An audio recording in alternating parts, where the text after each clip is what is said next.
Blessed be, which you may recognize as a neo-pagan form of greeting and blessing.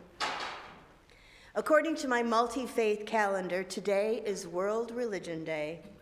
It is also MLK Sunday, with tomorrow being the holiday to honor the life and work of Dr. Martin Luther King, Jr. According to my AI assistant, World Religion Day, observed annually on the third Sunday in January, promotes unity, understanding, and peace among diverse faiths by highlighting the common spiritual principles shared by religions, an idea established by the Buhite faith in 1950. It's a day for interfaith dialogue, community gatherings, and learning about different beliefs to foster harmony, emphasizing that all religions stem from the same source. Did you know that? Did you know that there was a World Religion Day and that it was established by the Baha'i faith?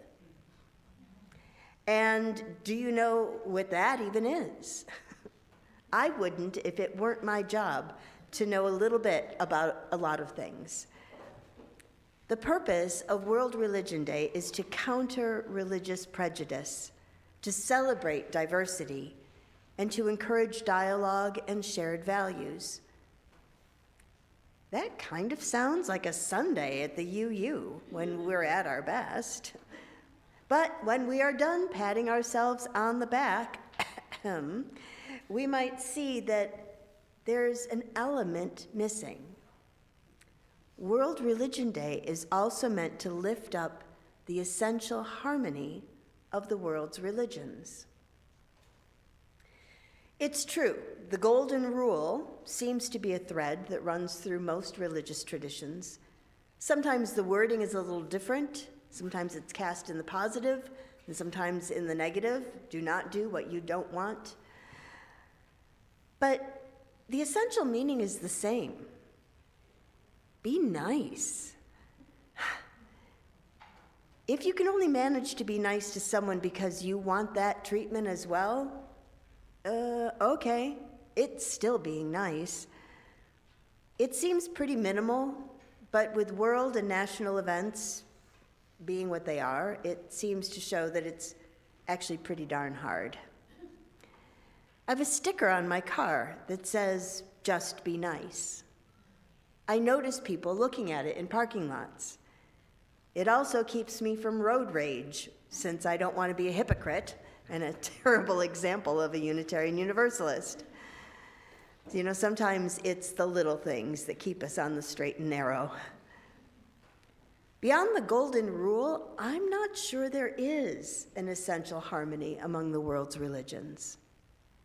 And since the major religions arose in different lands at different times in response to different conditions, I'm not at all sure that it is really possible to find harmonizing aspects among them. Rather than going through the catalog of world religions and attempting to unwrap their essential qualities, kind of like showing up at the all-you-can-eat buffet and picking and choosing what looks nummy to us, I would like to direct our time together to understanding the why that must come before the what. So, why religion at all? What questions does it answer? What itch does it scratch? The Austrian philosopher Martin Buber, who lived from 1878 to 1965, and was nominated for the Nobel Prize in Literature 10 times and the Nobel Peace Prize 7 times, is best known for his philosophy of dialogue, a form of existentialism centered on the distinction of what he called the I-thou relationship. This relationship stresses the mutual, holistic experience of two beings. According to Buber, this is the only way to relate to each other and to the holy. He further explains that we all seek to be engaged in that kind of relationship. whether it is with a beloved human, with God, or even with a cat. I most often reference him for his assertion that humans are the meaning-making animal. He also says we are the promise-making, promise-breaking, and promise-remaking animal. We are busy animals, apparently. We look for and find meaning everywhere. And I think that is the itch that religion scratches, our search for truth and meaning. The phrase that sits at the heart of the list of principles that you can find in the front of the gray hymnal. We affirm and promote a free and responsible search for truth and meaning. That free and responsible bit is another whole sermon. We're very good at free. Responsible just feels a little itchy. Oh, how we love the freedom to search. That is probably the way we most identify ourselves, as searchers, as people on a quest, as curious. It's far less attractive to us to be finders, much less keepers of a single way. In fact, I imagine that if there were scout badges for dabbling in world religions and philosophies, Unitarian Universalists would seek to earn them all. For those who can't see the visual, it is the world's largest scout sash filled with billions and billions of badges, with a small nod to Carl Sagan. By the way, I am not the judge sitting on the throne here, above all of the foibles of all you mere mortals. I have engaged in a similar search and sought to assimilate as many traditions and practices as sang to my parched and thirsty soul. From the time I was introduced to the Tibetan Buddhist Bodhisattva of Compassion, Tara, in 1999, I have included her in my personal pantheon and often recited her mantra, Om Tare Tutare Ture Soha. And it was only this fall, 2025, that I released her from the tackle box of my theology, as I realized that she was not mine to keep. Now, I'm not going to ask for a show of hands of UUs who have a fondness and affinity for Buddhist practices. So, rest assured, I'm not looking at you. So much has become mainstream, right? As we try to learn mindfulness and meditation, it's very attractive. In seminary, I read Paul Nitter's book, Without Buddha, I Could Not Be a Christian, and I found it compelling. Isn't this an example of the essential harmony among religions? So let me answer that with an example from a ministerial colleague who sought out a Buddhist monk to learn mindfulness meditation. This colleague described how deeply Buddhist practice resonated for him, but when he requested a deeper dive, the monk gently asked him where he lived. Confused, the minister replied that he lived in the United States. The monk then asked what religion he'd been brought up in, to which the answer was mainline Christianity. The monk then shook the minister's whole world when he explained that Christianity is a Western religion steeped in Western culture, deeply influencing Western culture. While Buddhism is an Eastern religion, woven by Eastern culture and impacting that culture. The monk then advised the minister to seek the wisdom to be found in the religion of his culture, in Christianity, to make his deep dive there and see if that faith could be transformed. And there was a giant silence in the room. This is a photo of Lake Erie. So this idea of taking a deep dive into the prevailing religion of your culture, speaks to me of being indigenous to place. Now, if that phrase sounds familiar, I picked it up from Robin Wall Kimmerer, author of Braiding Sweetgrass, which many of us read several years ago. Dr. Kimmerer is a member of the Potawatomi Nation. She's a scientist and decorated professor. She is the director of the Center for Native Peoples and the Environment at the State University of New York College of Environmental Science and Forestry. Dr. Kimmerer uses that phrase to encourage non-Native people to learn to love the land where they are and to encourage a sense of relationship rather than ownership. I think this idea can apply to the spiritual landscape as well, although clearly with some caveats. This is not sort of an exultant, everything here is mine, which is the root of colonialism and probably manifest destiny. This is more of an I-thou relationship with the land, a respectful stewardship that holds the well-being of the other, in this case, the land, in highest regard, and with an understanding of the land's autonomy. There's a thing to think about. The land, the earth, having autonomy. You'll hear more about that next week, actually, with the Green Justice team, so hold on to all of that. So let me return to the spiritual landscape. It is fine to engage in mindfulness practices.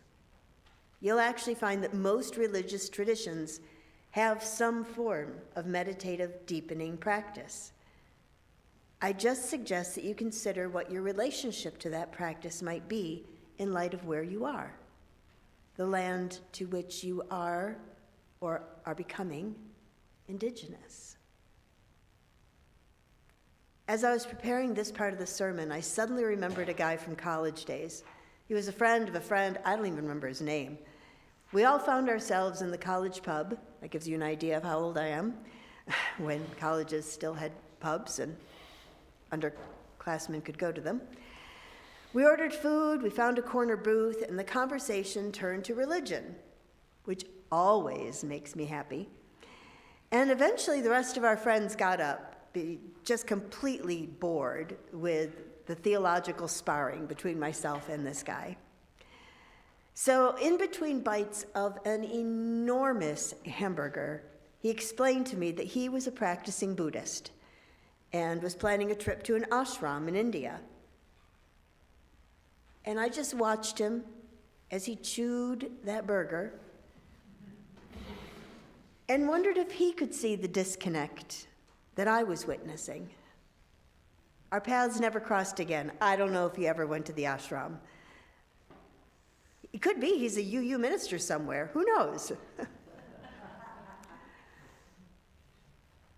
So, relatedly, another little nugget of a story. A couple of decades ago, I read The Four Agreements by Don Miguel Ruiz. Curious, has anyone read? A few of you have read that? Okay. It's a self-help book based on ancient Toltec wisdom that offers a code of conduct for personal freedom, for happiness, even for love, focusing on four key principles. Be impeccable with your word. Don't take anything personally. Don't make assumptions, and always do your best. And these agreements help readers to break self-limiting beliefs and transform their lives by changing how they use their energy and interact with the world. I found that book and those agreements to be really important. I would say maybe even life-changing. But that does not make me a practitioner of Toltec spirituality. This is really important. As a person of privilege who has access to many ideas and spiritual practices, I need to know how to stay in my lane. Unitarian Universalism's roots are Christian. We've probably evolved to be something more like post-Christian, but we can't change our history, our spiritual genealogy, any more than I can become a practitioner of Toltec spirituality by claiming that I have a lineage there. My people come from northern frozen climates. I feel so at home here. My genes tell a story. Staying in my lane means being respectful of the traditions that I might engage with, as well as finding paths that align with the land to which I am indigenous, which happens to be Western New York, but which also happens to be Sweden, Scotland, England, cold, rainy, cloudy. Those are my people, that's my land. I cannot claim to have South American roots. 23andMe, is that the name of the thing? It told me so. My genes don't lie. My genes tell exactly who I am, the land to which I am indigenous. I am becoming indigenous to other ideas, but the land to which I am indigenous is where I come from. So maybe what makes Unitarian Universalism so hard to explain and for others to understand is because we are a wee bit spacey. We are not always connected to the land to which we are indigenous, both as a faith movement and as individuals. And I think that this is the journey, right? This is the life-changing journey to make. We are not a conglomeration or a culmination of world religions. We are not the shining star at the top of the winter holiday tree. We are seekers in search of an I-thou relationship with the world. And therein can lie our disappointment, our ultimate folly, and our greatest discoveries. We so want to save the world. As I noted, next week you'll hear from the Green Justice team about ways to save the world by starting literally in your own backyard. That's being indigenous to place. In the business world, we might call that right-sizing our scope. But we have to believe that every small action, every starfish that is thrown back into the ocean to live another day makes a difference. But that brings us back. Why religion? What itch does religion scratch? Where, if anywhere, do world religions meet and harmonize? Do all religions arise from one source? And where does Unitarian Universalism fit into that picture? I think with Martin Buber that humans seek meaning in our lives. And if we can't find it, we'll create it. I think religion is contextual and residential, for lack of a better word. It is rooted in place in the same way our genetic makeup tells a story of place. I think we are enticed by the exotic and quick to set aside the familiar, particularly if some aspect of that familiar has wounded us and caused trauma. Because religious or spiritual trauma is real and needs to be treated with the same care and respect as physical or psychological trauma. So I am not asking anyone to move back into a space that has traumatized you. Where is Unitarian Universalism in all of this? So our roots are Christian. It's in our genes. As my spiritual director told me just last month when we met via Zoom, my spiritual director is in transition. And she said, that my other identity is my history. I can't change. I wouldn't change any of what I learned and became. But who I am now is my future. It's who I am becoming. who my soul wants to be. You see how that works for both individuals and potentially for faith movements. If we are indeed post-Christian, as some say, where will we put down new roots? How will we determine where our lane is and how to stay in it? How will we become indigenous to place, not overeaters at the all-you-can-eat buffet, and learn to love and respect the land where we find ourselves?